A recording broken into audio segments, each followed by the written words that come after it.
अध्यात्म ज्योतिष के तमाम प्रिय दर्शकों का आज के बेहद खास कार्यक्रम में बहुत बहुत स्वागत और अभिनंदन। मैं हूं आपके साथ देवभूमि ऋषिकेश उत्तराखंड से डॉक्टर आचार्य आशीष।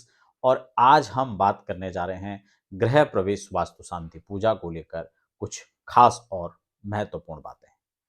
जीवन को कैसे सरल सहज और आसान बनाया जा सके, इसके लिए हम लगातार अलग अलग छोटे छोटे बिंदुओं पर चर्चा करते हैं, जिससे आने वाले जीवन में हम कैसे अपनी खुशियों को और बढ़ा सकते हैं, कैसे अपने जीवन को बेहतर बना सकते हैं। आज इसी पर हमारी चर्चा रहेगी। नए दर्शक हैं तो फटाफट चैनल को सब्सक्राइब कर लीजिए, बेल आइकन प्रेस कर लीजिए, ताकि आने वाली अपडेट्स, चाहे वो अध्यात्म की हो, ज्योतिष या वास्तु की, वो सारी रिलेटेड जानकारी आपको समय समय पर प्राप्त हो सके। देखिए, यहाँ पर एक बहुत बड़ी बात मैं आपको बता दूं। जब भी हम गृह प्रवेश करते हैं, कोई नया घर आपने खरीदा है या इवन कोई भी काम हम अपना नया करते हैं, तो उसमें एक जीवन में बड़ा उत्साह आपके मन में रहता है, बड़ी खुशी रहती है, और हम चाहते हैं कि कोई भी कमी हम अपने उस काम में ना छोड़ें। गृह प्रवेश के परिप्रेक्ष्य में भी यही रहता है। हमने बड़े उत्साह के साथ, बड़ी मेहनत के साथ, बड़े लंबे अवधि तक प्रतीक्षा के बाद जब कोई नया आशियाना बनाया है, तो हम चाहते हैं कि हम इसमें बहुत लंबे समय तक सुख सुविधाओं के साथ में, संपन्नता के साथ, वैभव के साथ, समृद्धि के साथ हम इसमें रह सकें, और हमारे आने वाली पीढ़ी के लिए भी यह भवन या घर विशेषकर शुभ और लाभकारी साबित हो सके। इसके लिए हम सारे प्रयास करते हैं। कई बार होता क्या है कि हम मूल चीज़ों को कई बार छोड़ देते हैं, या उसमें कोई कमी छूट जाती है, ज्ञानता या अज्ञानता के बस।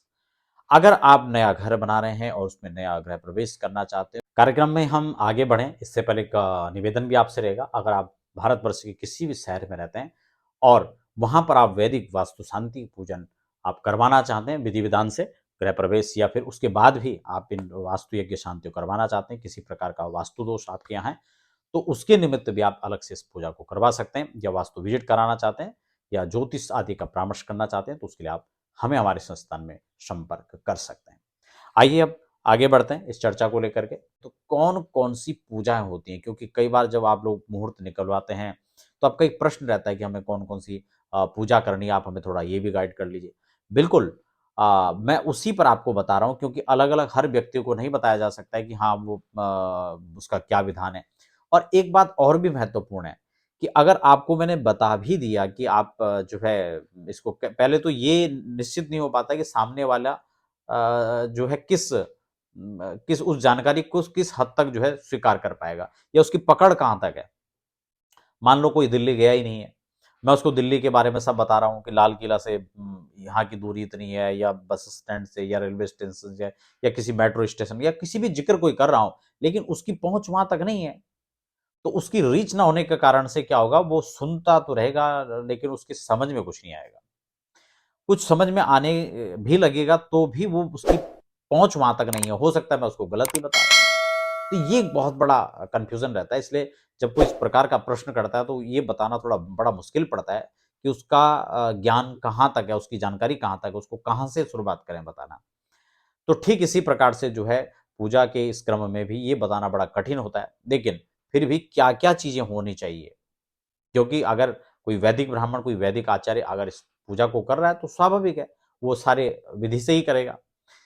लेकिन अगर उसको जानकारी नहीं है, सिर्फ़ क्योंकि कई बार हमने देखा बड़े शहरों में या कहीं भी इस प्रकार से, वहाँ लोग केवल अर्थोपार्जन के लिए ब्राह्मण बनना पसंद करते हैं और ब्राह्मण बन के घूम रहे हैं। आजकल वास्तु के फील्ड में देख लो, ज्योतिष के फील्ड में देख लो, कर्मकांड के फील्ड में देख लो। यहाँ पर जो अनाधिकारी लोग हैं, वो उनका प्रवेश ज़्यादा है, उनकी पहुँच लोगों के बीच ज़्यादा है। तो इसलिए जो सही लोग हैं, उनकी जानकारियाँ बहुत कम लोगों तक रहता है। इसलिए इस बात को, क्योंकि परंपरा से जो पढ़ करके गुरुकुल में, यूनिवर्सिटी में पढ़ करके आया होगा, स्वाभाविक है जिसके बाद डिग्री होगी, जो पढ़ लिख करके आया होगा, तो वो व्यक्ति इसका जानकार होगा, उस अपनी जानकारी के अनुसार कराएगा। लेकिन आज हम चर्चा ये करेंगे कि कौन-कौन सी चीज़ें हैं, कौन-कौन सी पूजाएँ हैं, कौन-कौन सी विधियाँ हैं, जो आप को जो है नए गृह प्रवेश में करना चाहिए। आपने देखा होगा कई बार हम लोग पूजन की वीडियोज़ भी जैसे डाल देते हैं, तो आपने पूरा सेटअप देखा होगा, कैसे। अच्छा, एक और भी आजकल विकृति हो गई है, एक बार कई लोग बड़े-बड़ी वेदियाँ और बड़े-बड़े मंडप, वो तो सब बना लेते हैं क्योंकि वो तो कॉपी करने की चीज़ है, कर सकते हैं। लेकिन उसके रहस्य क्या है? उसमें क्या हो रहा है? क्या चीज़ हो रही है? कैसे पूजा हो रही है? क्योंकि आज तक ज़िंदगी में बहुत बार आप लोग पूजा कर चुके हैं। और कई बार जब हम लोग पूजा करवाते हैं, वहाँ पे जाते हैं, तो हम लोग पूछते हैं, तो बड़ा ऐसा लगता है कि मान लो जो जानकारी बेसिक भी होनी चाहिए थी वो भी हमारे तक है नहीं। हम लोग कुछ काम कर रहे हैं, हमें पता ही नहीं है, क्यों? क्योंकि पीछे से होता आया, हम भी उसको फॉलो कर रहे हैं। तो इसलिए जब पूजा पाठ हो रहा है तो हमारा कराने वाले का भी और करने वाले का भी दोनों का ही कर्तव्य होना चाहिए कि वो पूजा हमें समझ में आनी चाहिए। हम लोग क्या कर रहे हैं, किसके निमित्त कर रहे हैं, इसका कारण क्या है, ये चीज़ हो रही है, हम क्यों चढ़ा रहे हैं, फूल चढ़ाने हैं तो क्यों चढ़ाने हैं, गणेश की पूजा पहले क्यों है, उसके बाद कौन-सी पूजा है, इसका क्या मतलब है? तो जब तक इसके मीनिंग हमें नहीं समझ में आएँगे तब तक ये सारा कुछ करने का उतना लाभ नहीं होगा। अपाध्योर्पाध्यम हस्त्योरर्घ्यम हम सब बताते रहे हैं लेकिन क्या हो रहा है ये? तो वो सब समझ में आना चाहिए। पंचामृत से स्नान करा रहे हैं तो पंचामृत क्यों चढ़ा रहे हैं, पानी क्यों चढ़ाना चाहिए, ठीक है ना? और अगर वस्त्र है, ये कुछ भी चीज़ है, फल है तो फल क्यों चढ़ा रहे हैं? तो ये सारी चीज़ें जो हैं हमको समझ में आनी चाहिए। जब ये समझ में आएगा तो हम पूर्ण भाव से करेंगे और तब वो भाव से समर्पित किया हुआ पूजन भगवान को भगवान तक पहुँचेगा। क्योंकि ये भाव प्रधान ज़्यादा है। विधि प्रधान और भाव प्रधान 2 चीज़ है। तो ये आपको ध्यान में रखना है। तो सबसे पहले आपको ध्यान में रखना है जब आप एक सटीक मुहूर्त निकाल कर के इन मुहूर्तों में भी आप ध्यान रखें। कई बार जनरली जो है सभी मुहूर्त आपको लगता है हमने नेट में सर्च कर लिया, गूगल में देख लिया, यहाँ देख लिया, वहाँ देख लिया, यूट्यूब पर 2-4 वीडियोज़ देख ली और आपको लगा कि इस तारीख में सबने बताया ये मुहूर्त अच्छा है। नहीं, नहीं, वो मुहूर्त होगा, मैं इसको मना नहीं कर रहा हूँ। लेकिन वो आपकी राशि के अनुकूल मुहूर्त है या नहीं है, इसको चेक करें। रा आप आपके गोचर के जो चंद्रमा है, आपकी राशि से 4, 8, 12 तो नहीं पड़ रहा है। आपके स्थानिक सूर्योदय के अनुसार जिस सिटी में आप रहते हैं वहाँ के सूर्योदय के साथ वहाँ का लगन डिसाइड करें क्योंकि सर्वे दोषा विनिश्चन्ति लग्न शुद्ध यदा भवेत्। अगर लगन का शोधन कर लिया, आप अच्छे लगन में कर रहे हैं तो कई सारी चीज़ों का जो दोष होता है वो अपने आप भी खत्म हो जाता है। तो ये चीज़ें बहुत महत्वपूर्ण है जो हमें ध्यान देनी चाहिए। तो सर्वप्रथम हमें ध्यान रखना है जब भी हम नए गृह प्रवेश करें, आपने देखा होगा सबसे पहले हम वहाँ जाते ही शुद्धि का होम करवाते हैं। क्यों करवाते हैं? क्योंकि नया घर बनाया है, नई ज़मीन थी, नई व्यवस्थाएँ थी, न जाने क्या-क्या स्थितियाँ, परिस्थितियों के साथ वहाँ पर प्रवेश हो रहा है, तो नेगेटिव एनर्जी वहाँ पर रहती है। तो जब तक वो नेगेटिव एनर्जी वहाँ पर है, तब तक हम पूजा-पाठ कैसे करें? हमें बैठने के लिए पहले अनुकूल तो बनाना पड़ेगा, हमने देवताओं का आह्वान करना है, हमने वास्तु शांति करना है, ग्रह शांति, वहाँ सब चीज़ होंगी, पूजा-पाठ होगा, रुद्राभिषेक होगा, तो हम ये सारी चीज़ें करेंगे कैसे? हम जिन देवताओं को बुलाएँगे, क्या वहाँ वो ऐसे वातावरण में बैठेंगे? बिल्कुल भी नहीं।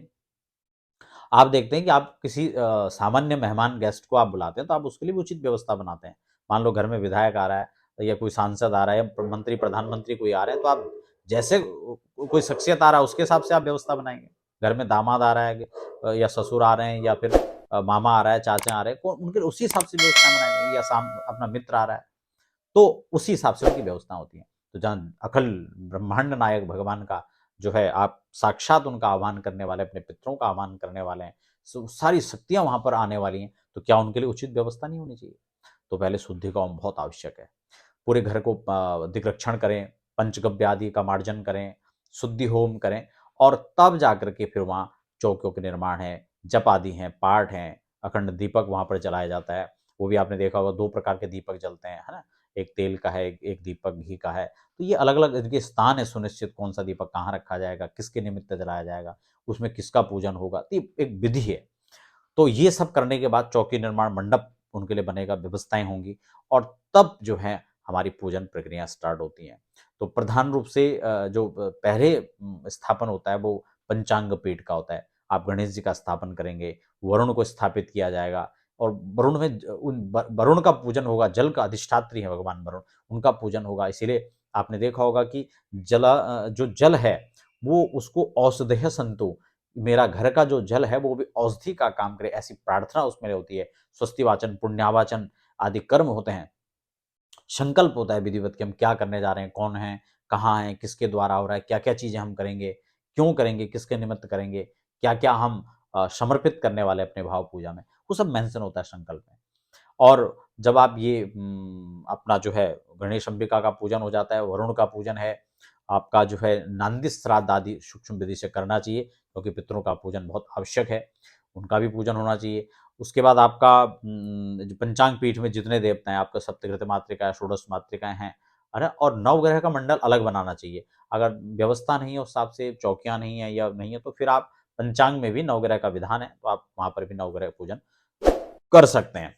तो इस प्रकार से पंचांग पीठस्थ देवताओं का पूजन करके फिर आप जो है अपना वास्तु शांति का जो पूजन प्रक्रिया है उसको करना चाहिए। आपने देखा होगा कई बार लोग यज्ञ वास्तु को ही ग्रह वास्तु बना देते हैं। ग्रह वास्तु में 81 पद का जो वास्तु है उसके अलग-अलग देवता हैं, उनके अब कई बार 81 मंडल तो बना दिया, लेकिन पूजा उसमें वही जो है यज्ञ वास्तु का हो रहा है। तो इस प्रकार से नहीं, केवल मंडप बना लिया, कॉपी कर लिया और फिर वही मंत्र, वही विधि, तो ऐसा नहीं। आप जो है जिस गृह वास्तु का बना रहे हैं, तो गृह वास्तु का ही उसमें जो है आपको जानकारी होनी चाहिए, उसके पूजा होनी चाहिए, उसके निमित्त उसी प्रकार की सामग्रियाँ हैं, जो व्यवस्थाएँ उसी हिसाब से करना चाहिए। तो ये आपने देखा होगा उसमें विसंतु भूतले नागा लोकपालश्च सर्वथा, उसमें यज्ञ में जो है यही प्रार्थना जो है वास्तुदेव से की जाती है कि मेरे लिए ये घर अस्मिन गृहे वतष्ठन्तु आयुर्वरकर सदा, मेरे लिए आयु और बल, धन, समृद्धि, यश, प्रतिष्ठा, वैभव, इस घर से सब कुछ मुझे मिले।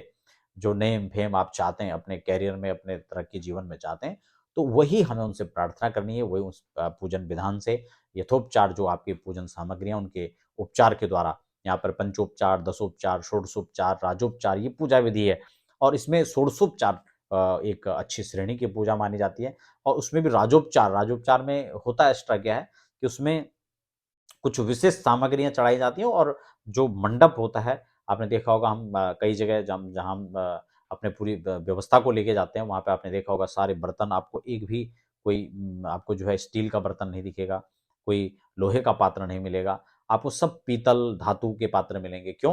क्योंकि वो राजोपचार श्रेणी में आता है, एक उच्चस्थ श्रेणी में आता है, तो वो पूजा जो उत्तम श्रेणी की पूजा है, आप उसको करें।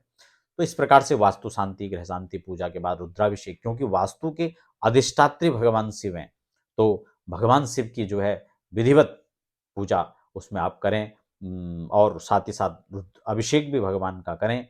तो इस प्रकार से ये पूजन बहुत आवश्यक है। प्रधान अधिष्ठात्री देवता हैं, उनका पूजन करना चाहिए। भगवती प्राम्बिका पराशक्ति का पूजन इसमें करना चाहिए, जो महाकाली, महालक्ष्मी, महासरस्वती त्रिगुणात्मक शक्ति हैं, उनका पूजन होता है। योगिनियों का पूजन आप इसमें करें, क्षेत्रपाल का पूजन आप इसमें करें, क्योंकि वो पूरे क्षेत्र के पालक होते हैं, इसलिए उनका भी विधिवत एक मंडल बना करके जो एकोन सत जो है क्षेत्रपाल हैं, यानी 49 क्षेत्रपाल हैं, उनको भी आप उनका पूजन करें, क्योंकि जब भी आप किसी क्षेत्र में प्रवेश करते हैं, किसी एरिया में जाते हैं, तो वहाँ के पर्टिकुलर एक देवता होते हैं, अधिष्ठात्री देव होते हैं वहाँ के। तो आप जिस भी क्षेत्र में जा रहे हो, वो आपके लिए नया है। तो वहाँ के जो अधिष्ठात्री देवता हैं, वहाँ क्षेत्र के देवता हैं, उनसे आपकी पहुँच बहुत ज़रूरी है, उनसे मिलिए, उनका पूजन कीजिए कि आप अपना आशीर्वाद हमारे ऊपर बना के रखें, हमारे परिवार के ऊपर बना के रखें। उनके निमित्त आपने देखा होगा जिस प्रकार से हम उनके लिए सुंदर सुसज्जित बलि का जो विधान है, बलि का मतलब पूजा ही होता है, बलि का मतलब किसी की बलि देना नहीं है, उनके निमित्त एक पूजा है। बलिदान मतलब अपनी पूजा के भाव को समर्पित करने का नाम है। तो वो बलिदान की एक विधि होती है, उसको वहाँ पर किया जाता है। उसमें उड़द है, उड़द के पापड़ हैं या फिर दही मिश्रित उड़द जो कच्ची खिचड़ी है, तो अलग-अलग तरीके से उसको बनाया जाता है। तो देश काल परिस्थितियों के अनुसार बनता है। बाकी मंत्र विधि और जो उसकी व्यवस्था है उसके साथ में उनको वो चीज़ें समर्पित की जाती हैं। नवग्रहों को भी इस प्रकार से बलि दी जाती है, क्षेत्रपाल को बलि दी जाती है। 10 दिक्पाल जो दसों दिशाओं के अधिष्ठात्री हैं, अलग-अलग जो देवता हैं उन दसों दिशाओं के, आपने देखा होगा, क्योंकि वास्तु में क्या वास्तु में ये तो सब चलता है। जो अलग-अलग दिशाएँ हैं, उनके जो देवता हैं, उन्हीं के हिसाब से सब कुछ होता है। और कई बार जो घर का वास्तु भी बिगड़ा हुआ है, घर के प्रतिकूल वास्तु में जो है अनुकूलताएँ करनी हो, तो उसमें भी क्या होता है? उसमें भी यही होता है, जिस देवता के स्थान पर कोई मिस्टेक है, कोई गलती हो गया, वहाँ पर अब कई लोग कहते हैं वहाँ पे नीला लटका दो, पीला लटका दो, उससे क्या होगा? उससे कुछ नहीं होगा। तो वो रेमेडी नहीं है, रेमेडी क्या है कि जहाँ पर हमने जिसको क्षति पहुँचाया है, जिसको हमने परेशान किया है, जिसके हम प्रतिकूल हमने व्यवहार किया है, अब उससे क्षमा याचना करें चल कर के जाकर। यही तो होता है। मान लो आपने किसी को आप खेल रहे थे, आप उसके हाथ से बॉल उसको लग गई, तो अब क्या करेंगे? अब वहाँ नीला कलर जाके थोड़ा ना उसके सामने लटका देंगे। आप उससे क्या कहेंगे? वहाँ जाके क्षमा याचना करेंगे, सॉरी कहेंगे उसको। तो ये विधि है। नीला पीला लटकाने से या काँच लटकाने से या इन सब चीज़ों से कुछ नहीं होगा। उस क्षेत्र की एनर्जी को बढ़ाना होता है, उस क्षेत्र के देवता को मनाना होता है। यही इसमें जो एक वैदिक विधान है, वो यहाँ पर करने का है। तो इस तरह से जो है आप इसको करेंगे और तब गृह प्रवेश का जो एक शुभ लगन होगा, उसमें विधिवत प्रवेश किया जाता है। उस प्रवेश की भी विधि है। द्वारों में देवता होते हैं, द्वार पूजन होता है, तोरण पूजन होता है। और जो द्वार अधिष्ठात्री देव हैं उनका पूजन होता है ना। देहली का पूजन उसमें लिखा हुआ है, अब देहली है ही नहीं देहली का पूजन तो ये सारी चीज़ें जो हैं उसमें की जाती हैं। जो स्वस्तिक है, शुभ लाभ हैं, ये केवल सामान्य चिन्ह नहीं है कि आपने आपने लटका दिए, नहीं, उनका विधिवत पूजन होता है ना। एक सूक्तों के द्वारा पूजन पारायण करने के बाद हम लोग फिर घर में प्रवेश करते हैं। उस प्रवेश की विधि है, पुरुष को जो है अपने दाहिने पैर से पहले प्रथम प्रवेश करना चाहिए और वहीं स्त्री को बाएं पैर से प्रथम बार प्रवेश करना चाहिए और ये दोनों को एक साथ करना चाहिए, एक दोनों का एक एक स्टेप, ठीक है ना। तो इस प्रकार से आप प्रवेश करें। प्रवेश पूजन के बाद सबसे पहले आप किचन में जो है कलश पात्र को स्थापित करके और दीपक आदि वहां पे स्थापित करके और वहां पर किचन का पूजन करें। अन्नपूर्णा का स्थापित करें, अन्नपूर्णा का पूजन वहां पे करें, क्योंकि और उससे भी पहले जो महत्वपूर्ण है किचन में, सबसे पहले वरुण का पूजन। वैसे वरुण का पूजन ऑलरेडी मंडप में भी आप कर चुके होते हैं, लेकिन वहां पर जल का पूजन, नल का पूजन, वरुण का पूजन, ये परम आवश्यक है, क्योंकि किचन जल बिना कुछ नहीं है वहां, है ना। सारी व्यवस्थाएं रखी हैं, सारे पकवान हैं, लेकिन जल नहीं है, अग्नि नहीं है, कैसे बनाओगे। तो सबसे पहले जल का पूजन है, फिर अग्नि का पूजन आपको करना है, ठीक है ना। आपको जो नया चूल्हा है, गैस है, इनका पूजन आपको करना है। और फिर जो है आपको दूध उबालने की विधि है। दूध उबाला जाता है और उससे खीर बनाया जाता है। कई बार लोग दूध को, हाँ जी, दूध उबाल दो और उबाल के गिरा दो। दूध गिराना तो अशुभ माना जाता है, गिराने का विधान नहीं है। दूध गर्म करके खीर बनाने का विधान है, आप उसे बनाएं। कई बार हम लोग देखा देखी इतने नियम, इतने विधियां, इतने ज्ञान को अर्जित कर लेते हैं कि हमें समझ ही नहीं आता कि सही कौन सा है, गलत कौन सा है। तो आप खीर बनाएं और वही खीर फिर हवन में भी काम आता है, तो हवन के लिए भी उसी खीर को रखें और फिर वही प्रसाद में वितरण होता है। तो इस प्रकार से आपको ये सब करने के बाद अंत में फिर हवन होता है, जिसे महावन कहते हैं, बड़ा होम होता है। तो ये सारी चीजें आपको विधिवत करनी है। तो इसमें कम से कम आपको सूक्ष्म भी आपको समय लगे तो 2 दिन में, 1 दिन में तो ये सब संभव नहीं है, 2 दिन का कम से कम समय चाहिए। और आपके पास 3 दिन, 4 दिन, 5 दिन है तो और अच्छी बात है। अपने हिसाब से आप उसमें चंडी का कराएं, क्या क्या चीजें उसमें हो सकती हैं। कोई लोग सच्चंडी उस समय करा देते हैं, है ना, तो बहुत अच्छी बात है। कई लोग विशेष लंबे समय तक जब जब पाठ आदि करवाते हैं तो वो भी सब अच्छा है, लेकिन कम से कम 2 दिन का तो कम से कम ये काम होना चाहिए। यही 3 दिन का काम है, लेकिन ये 2 दिन में संभव है, लेकिन 3 दिन का काम 1 दिन में संभव नहीं हो पाएगा। तो बाकी देश काल, खर्चे, परिस्थितियां, सब चीज देखनी पड़ती है, तो उसके हिसाब से 2 दिन में आप न्यूनतम इस काम को कर सकते हैं। तो इस प्रकार से पूजा विधि होती है। अगर आप चाहते हैं कि अपने स्थान पर कहीं भी आप इन पूजा पाठ को करवाना चाहते हैं विधि विधान के साथ, तो आपने देखा होगा हमारा पूरा सेटअप, हम लोग जाते हैं और देश के विभिन्न कोने कोने में जाकर के पूजा संपादित कराते हैं। हमारा एक लक्ष्य, एक टारगेट हमने रखा है कि हर घर तक कम से कम जो भी आस्थावान, श्रद्धावान लोग हैं और वो करवाना चाहते हैं, तो उनके लिए एक व्यवस्था के तौर पर हम लोग वहाँ पर जाके इसको करवाएं। कई बार हम स्वयं वहाँ पर उपस्थित होते हैं, कई बार सब जगह सारी डेट में जाना नहीं हो पाता है, तो फिर हमारे और भी वैदिक आचार्य जाकर के उसको करवाते हैं। विधिवत सब एक जैसे काम करते हैं, उसमें कोई दिक्कत नहीं है। तो आशा है कार्यक्रम आपको अच्छा लगा होगा, बहुत सारे जो डाउट थे वो भी आपके क्लियर हो गए होंगे। मिलते हैं फिर एक नए कार्यक्रम के साथ, तब तक के लिए हमें दीजिए इजाजत। हर हर महादेव।